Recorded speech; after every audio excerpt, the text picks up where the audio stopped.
Coming to you from Southern California, this is Mindset, mental health news and information. I'm your host, James Curtis. On today's show, we just went from if you have sex before marriage, you're a tramp, to if you're a virgin, you're a prude. We've forgotten the meaning of liberation, the freedom to choose for yourself. Women and relationships. Are there still rules about dating, about sex, and what are they? Dr. Susan Edelman sat down with me to discuss her new book, Be Your Own Brand of Sexy, a new sexual revolution for women.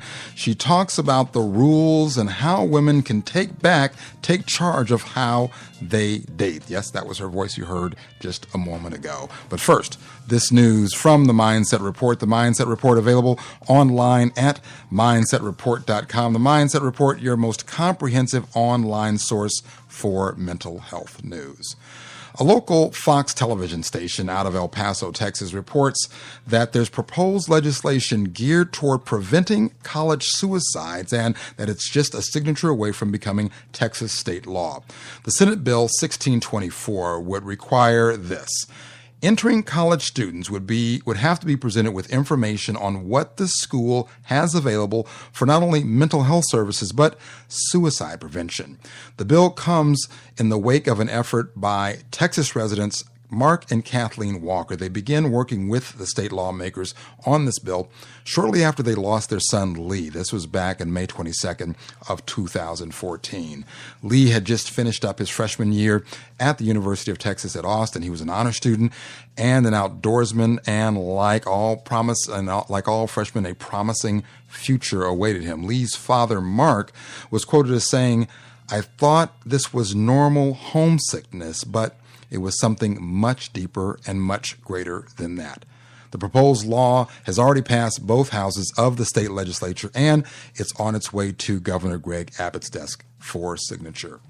From the Huffington Post, in a work culture fueled by stress, sleep deprivation, and burnout, being a, quote, success could put your health at risk. Compared to their less stressed counterparts, women in high-stress jobs reportedly have a nearly 40% greater risk of heart disease and heart attacks, a 60% greater risk for type 2 diabetes, a link that the article notes does not apply to men, and are more likely to abuse alcohol. And women who have heart attacks are almost twice as likely to die within 1 year of the episode as are men. While the article suggests revamping the entire idea of what it means to have success, at least in work life, in the meantime, it suggests that there is a yoga posture that is incredible. It's called Legs Up the Wall, dubbed an amazing cure-all posture. It's reported to relieve stress, combat insomnia, soothe tired legs, and bring all-over relief to an overworked body and mind. Use it anytime you need to unplug and recharge. Finally, from NPR, National Public Radio, as work extends around the clock, people lose sleep, they fall ill, they miss the Little League game or the piano recital. In short, they burn out. Now, the problem tends to be amplified, however, for working mothers. This is according to a summary of research from the Harvard Business School's New Gender Initiative. According to that summary, women end up fighting the workplace battle on multiple fronts. First, a working mother, according to the study, is much more likely to judge herself harshly for spending time away from her family. At the same time, her colleagues are much more likely to judge her too, both for working long hours and for leaving the office early. Researchers also found that when a female employee clocks out before the, quote, acceptable time, her colleagues are more likely to think, oh, she's going to pick up her kids. While if a male employee clocks out early, they think he's off to meet clients. Bosses, on the other hand, are more likely to dole out travel assignments to men, figuring that women would rather not part with their families. These assumptions, it's easy to understand, can unfairly block professional advancement and, according to the researchers, may help explain why women are promoted much less often than men to top management roles in practically every profession. back with today's news. How do you deal with dating, empowering women to take charge and have their own brand of sexy? When we return in just a moment.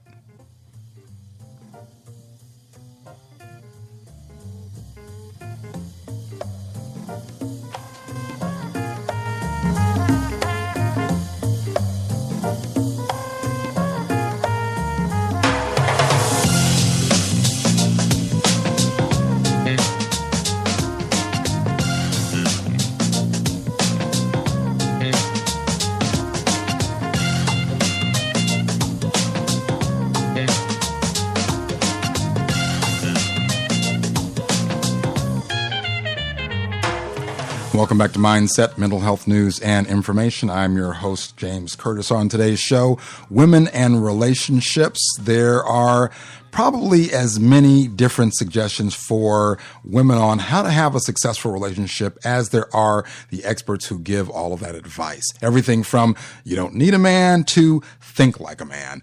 Today's guest approaches the question just a bit differently. It's not just advice that she offers, rather what she calls a new sexual revolution for women.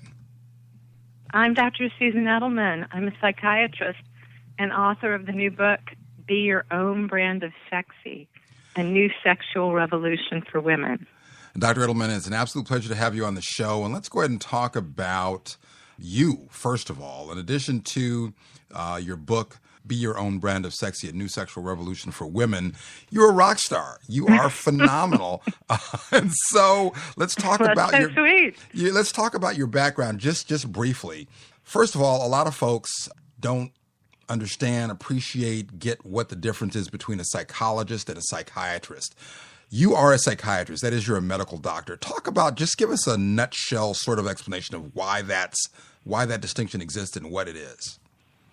Well, that's a great question. You're right. A lot of people don't know the difference. A psychiatrist actually goes to medical school and has medical training, and psychologists get a PhD, so it's not the medical background. And so I can prescribe medication and have gone through the whole learning about illnesses, physical as well as psychiatric illnesses. You're seeing people who have psychiatric problems in the hospital and doing therapy with your individual patients. And you're also, you have an outpatient practice of sorts throughout the years, and you get supervision. So you are seeing patients in the hospital and outside of the hospital doing psychotherapy and getting supervised and a lot of supervision so that you can run your cases by someone who's done a lot of psychotherapy. And there's a lot of training in psychotherapy in your residency. So it's many years of training. You are attached to Stanford University, one of the most beautiful campuses in the world, indeed, in addition to being one of the most prestigious places.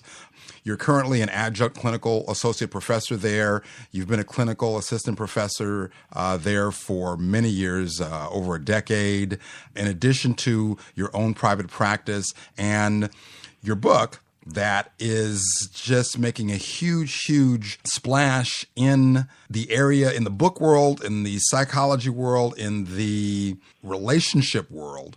Hence your prize, the first place winner at the Beverly Hills International Book Awards, Be Your Own Brand of Sexy, is an outgrowth of all the experiences that you've had in private practice, I would presume teaching as well as your training, right? Yes.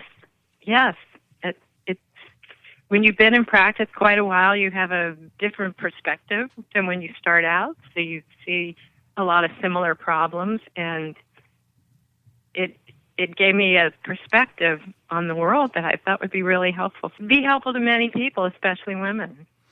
The summary to the book on your LinkedIn website and on what is really, truly a phenomenally cool and dynamic website.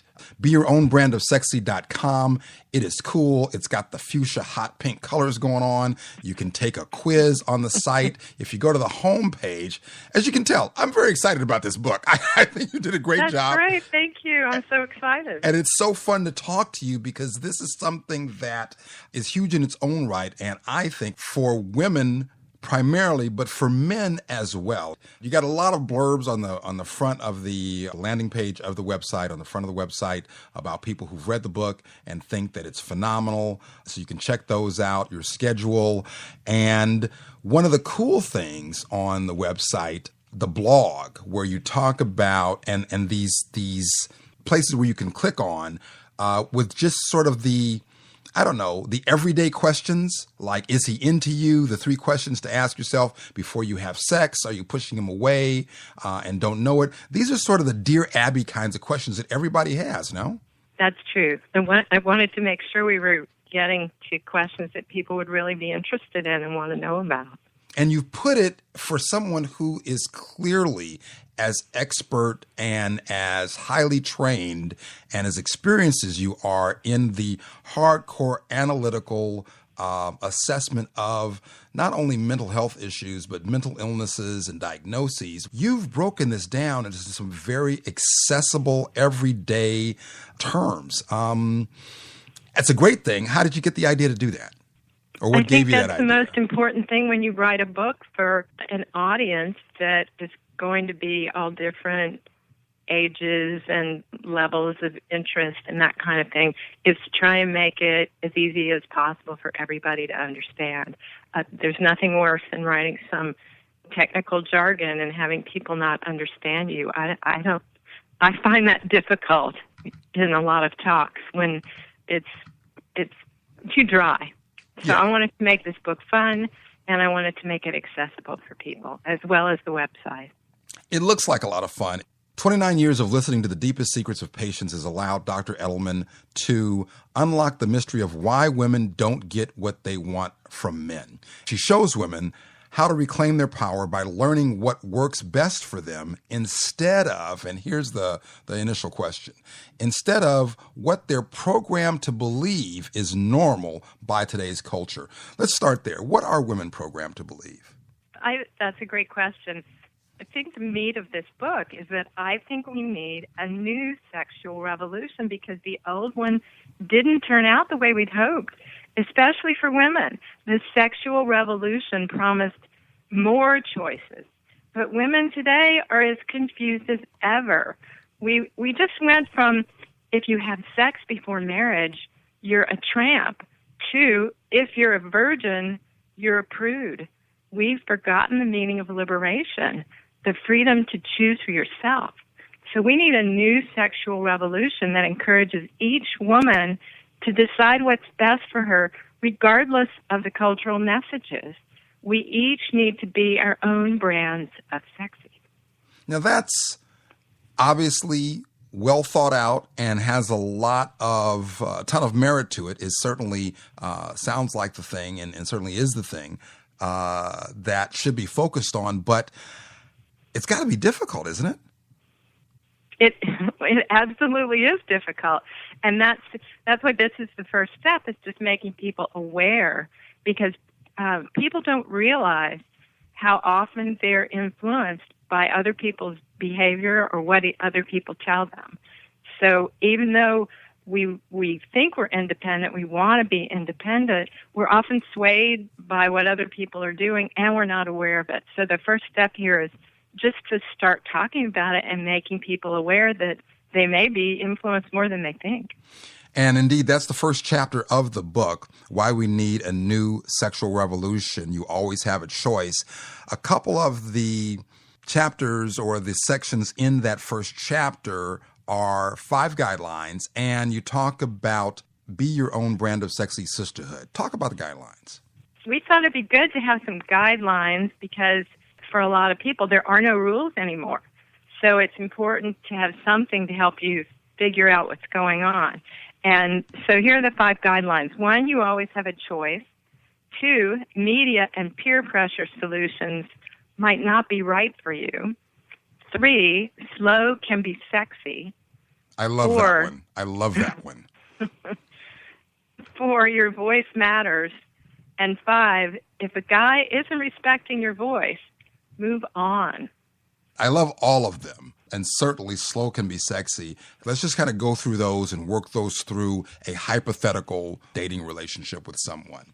Oh, that's a great idea. This is kind of a composite story of a lot of my patients and friends. Let's say this one. Laurel was dating Dan and hoped he'd bring up the subject of monogamy, but he never did. And her friends told her not to bring it up and scare him off. And still, Dan acted as if they were a couple, so Laurel was surprised when she ran into him with another woman.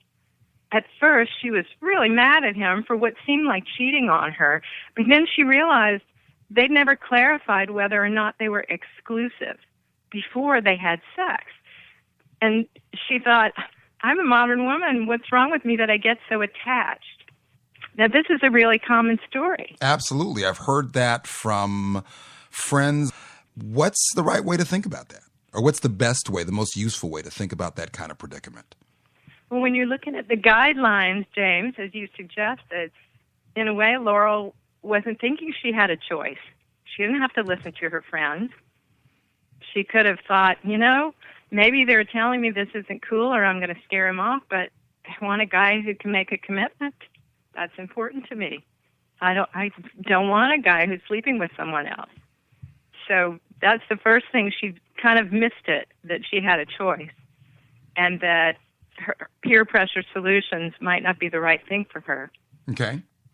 And I think slow can be sexy kind of applies here too, because a lot of women today feel like they have to get into bed very quickly with a guy because there's so much pressure on us to be sexy and sexual, and they're afraid to lose the guy. So sometimes we don't have those conversations that need to happen, like, what are you looking for in a relationship? I'm not into casual sex, Absolutely. This kind of thing. Absolutely. Now let's tease out a little bit of those first 2 points, those first 2 guidelines.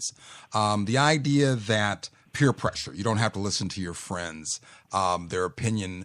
Another way to look at that certainly is that your opinion as a woman, it matters. How you think about what you want in a relationship has, what's the best term, as much validity or more validity? Should it actually trump what other people are telling you? Well, you're the one that has to live with the consequences.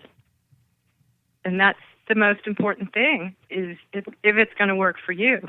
And some folks, and I'm hesitating a little bit here when I say some women, because for me, this applies to both sides of the equation. And you actually talk about that in one of your chapters, that guys are struggling too. But the idea that some people sort of struggle with the idea of what it is they even want, who they are, to be able to drill down to where they're going to set these parameters, these guidelines for themselves, right? Absolutely. And maybe we should say a few things about men at this point, because you're right. Men don't have it any better in this new age. They're under pressure to be manly and sensitive at the same time. And they also wonder what is expected of them. What does being masculine mean today? It's really confusing. Should they insist on picking up the check, even if she makes more money? Can they make a move without being accused of harassment? If they say no to sex, are rumors going to fly that they're gay? I think that a lot of times it's important to communicate what you're interested in. I think this is the conversation that we don't have anymore because there are no rules and people are uncomfortable. But I think the question is, do you want what I want? This is the number one question men and women should ask before getting involved, because if the guy just wants to hook up and the woman wants more and they're in a work relationship, that's a risk for him too. I'm telling women they should protect their hearts and find out if the guy wants what they want. But I think it's true for men too. If what you're looking for is not what she's looking for, she might be really angry, and that may be part of what's going to happen. I mean, I'm no lawyer in terms of advising you about sexual harassment, and of course this is not this can't replace a medical consultation in any way, but I think people don't realize that somebody's going to be angry with them or there are going to be hurt feelings. And we go ahead and act on these things sometimes, and there are repercussions.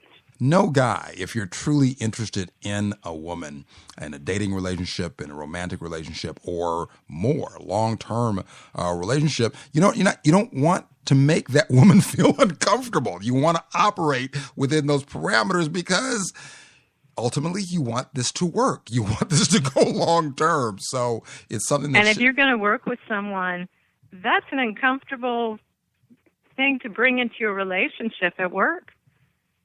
A lot of times people's feelings are hurt. You might not be able to be friends anymore. You might not be able to work together. It's very risky. It's very, very risky. So stay away from that, guys. Just stay away from that. That's my advice from this is the non-medical professional, the non-psychological professional. Let's drill down to that second issue, that second guideline about slow can be sexy. Talk about that. Give us, tease that out for us a little bit. I think it's so important in our culture today to realize that protection is more than condoms and birth control pills. We're forgetting about protecting our hearts, and your heart is precious. No book, movie, or celebrity can tell you what's right for you. Only you can figure it out, and only you can really protect your heart. So slow being take your time, take a personal inventory of where you are. What does slow look like? Yeah, good question. So slow is, let's get to know the person to see if you learn something that helps you figure out if this is a good gamble for you to take. Because a lot of women feel like they're gambling with their feelings. And James, have you heard of this 3-date rule? It's the dating rule that says that women need to decide in 3 dates if they're going to have sex with a guy. Well, I've never heard of that. You haven't heard of this? I've been out of the dating scene for just a little bit now, but I've never heard of that one. No. Well, it's so imagine the pressure that a woman faces if she feels like she's got to conform to a rule like that. So you either have to take a lot of chances with your heart or learn how to say no. And saying no can be very difficult in a culture where men are really trained to expect sex. That sounds as difficult as it sounds. That's got to be horribly complex and provide a lot of stress.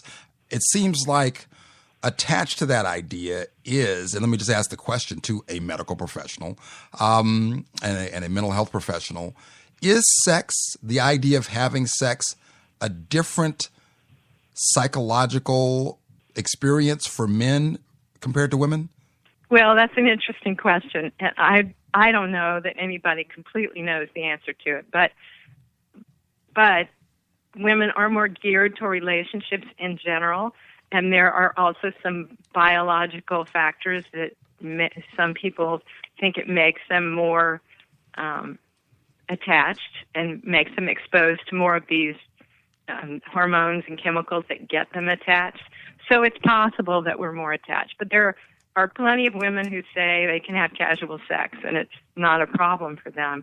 But there are a whole lot of other ones who think they maybe can get away with it, and then they end up, like the woman in the story, wondering what's wrong with her that she gets attached. And I think this is a big problem in our society because we don't want women thinking there's something wrong with them if they get attached. We're built for attachment. We're just no longer honoring the way we're built. And that's one of the chapters in your book as well, where you talk about consider how we're built. Attachment and that we're built for attachment and relationship is one of the things that you talk about, as well as chemical attraction and our humanity, just how we're built as a society and our culture and that kind of thing. Yeah, it's a really important component to this whole picture. Where, in some ways, a lot of people think, well, we should be cool about this. It's kind of not a big thing, but this is how we're built. So it is a big thing. So let's play out our scenario. So Laurel and Dan meet, and Laurel's not sure whether or not she wants to have sex, and let's throw in this 3-date rule. What's the next move for Laurel? Does she go see somebody like you? Does she pick up a self-help book? Does she just sit with herself and kind of, flip a coin? What's the next move for her? I think the goal would be, whether she picks up a book or she talks to someone she trusts, or she figures it out for herself, would be saying to herself, what do I really want in a relationship? What's important to me? And, do I need to find out if that's what this guy wants before I get involved? And have some kind of conversation, or at least get to know the guy well enough to know if she can even believe what he's telling her. There are guys that tell women they want commitment and then they still run off, or they are lying. And sometimes they're not bad guys, they just are confused. So if you can wait to make a decision past 3 dates and really get to know someone, you might end up hearing things about his ex is mad at him, or all kinds of other stories about what's happened with other relationships, or just the way he acts with her. People are on their best behavior in the first 3 dates. And after that, maybe he wouldn't be as considerate, or she might notice some other things about him that would worry her. So I think that taking your time to make a decision and making it clear that, you're not interested in casual sex, or, finding out, do you want a monogamous relationship? What are you looking for? Or letting the guy bring it up. Just waiting to have sex. Sometimes it works. Is the idea, or is it a good rule of thumb, that the longer you wait, the more you're going to be able to see of who the person really is, because that initial best behavior will fall away? I think it's true that the longer you know someone, the better you know them in general. And perhaps seeing them in different kinds of situations, maybe when things aren't ideal. So, we're having to wait a long time at the restaurant because they messed up our reservation, and how they deal with being frustrated, how they deal with, change of plans, things like that. And how they deal with you not wanting to have sex with them right away. Big time. That's very telling. Big time. So let's take the scenario of our protagonist. Laurel sees him with another woman. She's feeling all kinds of different things right now. She may ultimately get to the point of thinking, we never really did have that conversation. What's her next step? Well, hopefully Laurel's going to learn from this experience. That's what you hope. And learn to protect herself better the next time. Learn to maybe not listen to her friends, or maybe talk to her friends about how that wasn't great advice. Should Laurel go back and talk to this guy again and say, I don't know that she needs to talk to him. Okay. She could, but I don't know that she has to talk to him. What are you thinking that she should say to him? Well, is there any point in having the conversation at this point, after she sees that at least his thought was there was no exclusivity, hers was a hopeful that there might be exclusivity. They never had the conversation. He's gone off down the road that his thinking took him. She's where she is. Is there any point in her now having the conversation with him about, what do you think about an exclusive relationship? Or is it, actions speak louder than words, as Grandma used to say, and you just move on? Well, I don't think there's any harm in saying, that's not the relationship I'm looking for. I see you're seeing someone else, and I'm not comfortable with that. I don't think it's going to work out with us that way. And he can say, well, we never had an agreement. And she could say, you're right, but that's not what I'm looking for. And he can say, well, okay, let's commit. Or he can say, well, sorry about that. And that's the end of it. So I think you're right. She can bring it up. To quote Maya Angelou, our national poet laureate who just passed, believe people when they show you who they are. Whatever he says, whatever he lets you know, take it at face value. It's a mistake, is it not, to get into the, I can change him, or maybe if I just wait around, or some other sort of things will go in a different way other than what people actually tell you. Absolutely. Well, I think that if the guy says, I'm not looking for a serious relationship, you better listen to that. But I also think there are guys that say, I want to commit a relationship, and they're not so good at commitment. So I think you also have to watch how he acts. Actions speak louder than words. So if he's acting like he's, not calling you very often, but he says he wants commitment, well, maybe his actions don't jive with what he's saying. So you got to listen to that as well. But I think any guy who says, I don't want a serious relationship, you really need to take that at face value. You're not going to change that guy. And you're right. There are a lot of women who think, well, once he gets to know me and knows how wonderful I am, I can change X, Y, or Z about him. And it just doesn't work out that way. And this goes into chapter 6, the title of which, Emotional Hygiene, Your Voice Matters. One of the points under that, to thine own self be true, the Shakespeare quote, and looking for patterns. That's important. Yes, a lot of women are finding that they have the same problems with relationships, that they're in the same kinds of situations.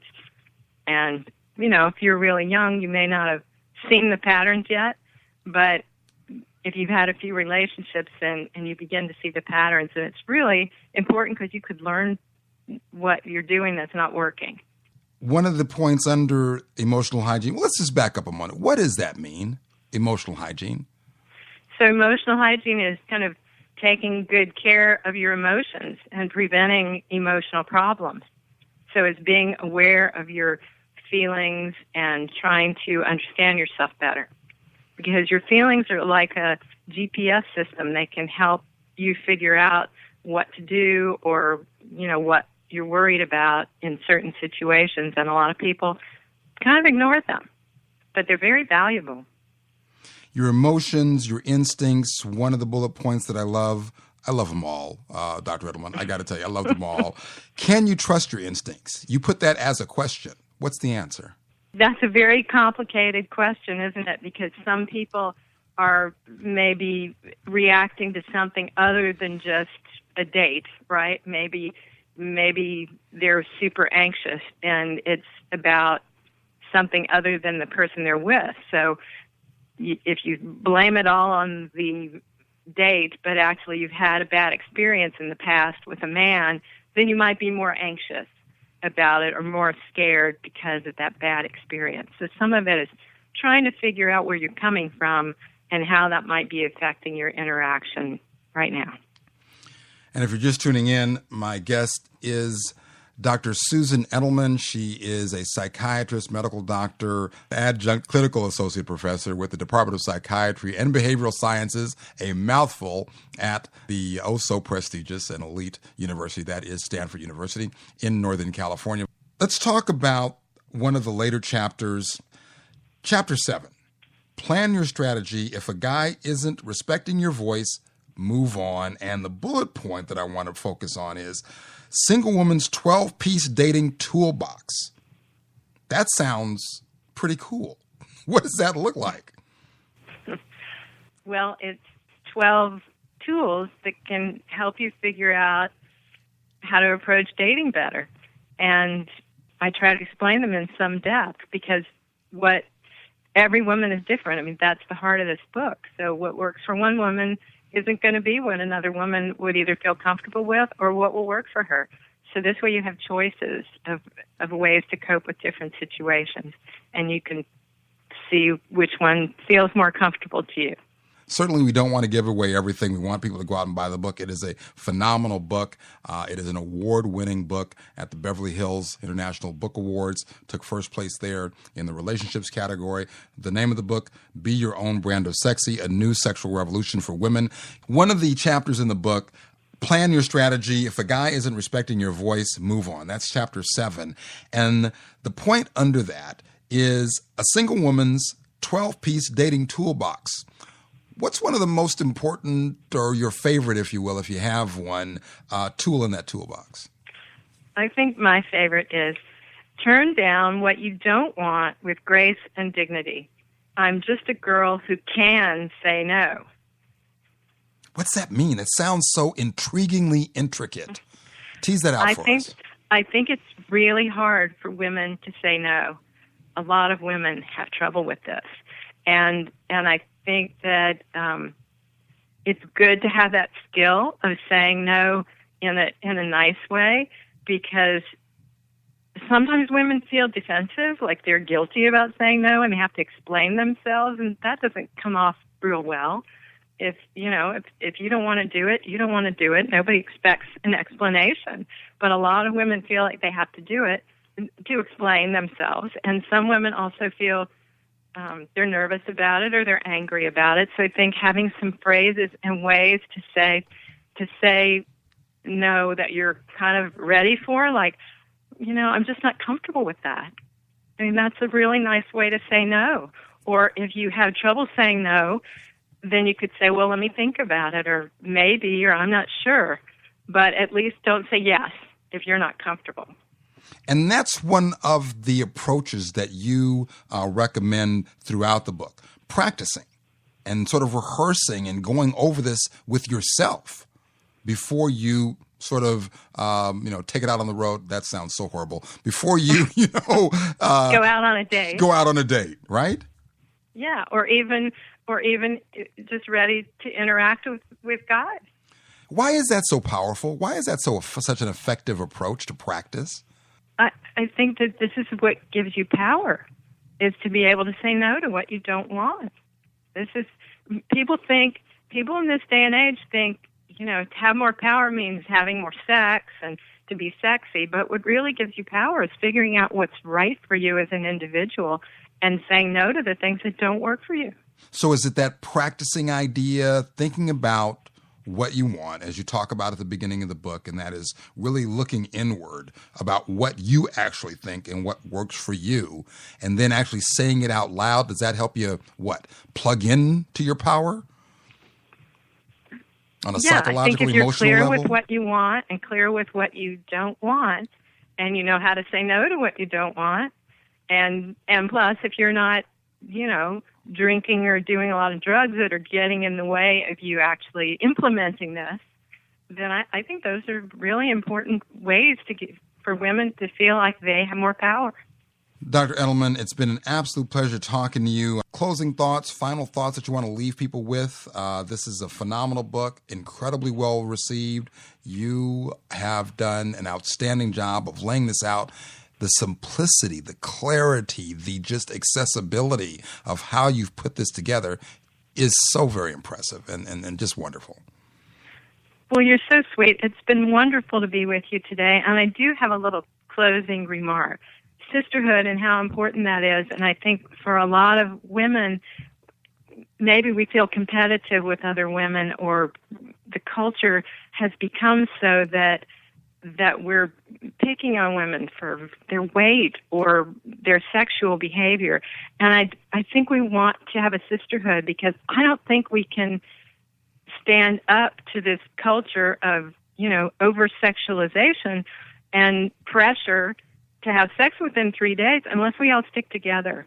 So I think it would be great if we could start a new sexual revolution and make being your own brand of sexy and sisterhood the new cultural expectations. This way we could protect our hearts, so we didn't have to spend so much time being confused about men and getting over heartbreak. And we wouldn't worry quite so much about whether we're fat and how to be better sex objects. We could begin to expect acceptance and respect rather than judgment and heartache. And I think that would help people be more happy and have more time and energy for something bigger than ourselves, because sex doesn't equal power. Knowledge is power, and self-worth is power, and being your own brand of sexy is power. So women and men have changed the world many times before, and we can do it again. Dr. Susan Edelman, MD, Be Your Own Brand of Sexy, a new sexual revolution for women. The website, BeYourOwnBrandOfSexy.com. It's a phenomenal book. It's incredibly well written. It's award-winning. We have to talk again, Dr. Edelman. This was great. Thank you so much. It's been wonderful being with you. I really enjoyed it. Dr. Susan Edelman. She'll be doing a book signing. If you're in California, Northern California, at the end of the month, she'll be at a place called Book Passage. It's in San Francisco. More info at her website, BeYourOwnBrandOfSexy.com. Did you know that you can chat with me during the show? Send me questions and comments and that sort of thing. I'll give you a shout out on the air, one shout per listener. I don't know why I said that. That just sounded like something fun to say. Risa Quing, my buddy, thank you so much. E-hygiene. I love that phrase, emotional hygiene. That is it for today's show. Check out the Mindset Podcast on iTunes, iHeartRadio, TuneIn Radio, YouTube, and Spreaker. As always, if you like what we're doing here on Mindset, go to our website, mindsetshow.com. Click on the Support Us tab. Buy something. Purchases through the mindsetshow.com website help keep the show going. Until next week, for Mindset, mental health news and information, I'm your host, James Curtis. Dare to see mental health differently, because understanding why we do what we do helps us all do better. See you next week.